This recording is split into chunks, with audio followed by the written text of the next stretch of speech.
Здравейте, приятели на канал Царството на цветята. Брадавици и папиломи са тормозили хората още от дълбока древност. Следи от тях са открити дори у някои египетски мумии.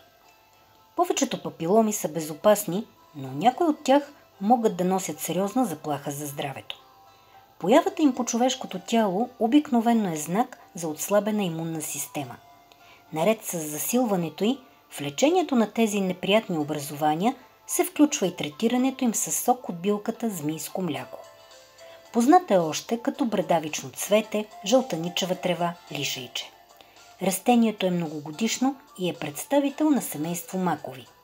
Съдържа множество алкалоиди, флавоноиди, органични киселини, сапонини, както и някои витамини. С лечебна цел се използват цветовете, стръковете, корените и пресният сок на растението.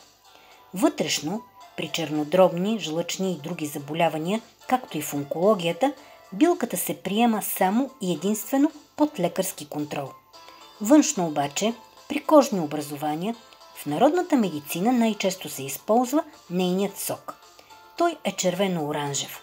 Откъсва се стръкче или листенце от растението и със сока, който изтича, внимателно, без да се засяга околната тъкан, се намазва само брадавицата, мазолът, кокошият трън, папиломът, лишият. Лечението продължава, докато образованието изсъхне и падне само.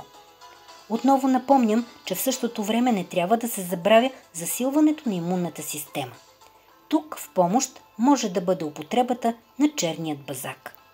За тези от вас, които желаят да отглеждат билката в своята градина или в съндъча на терасата и да изпитат лечебните свойства на пресният и сок, предлагаме семена за змийско мляко.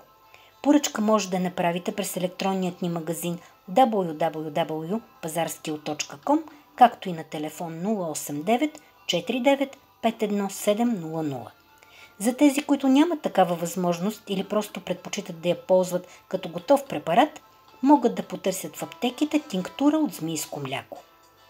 Абонирайте се за нашия видеоканал Царството на цветята.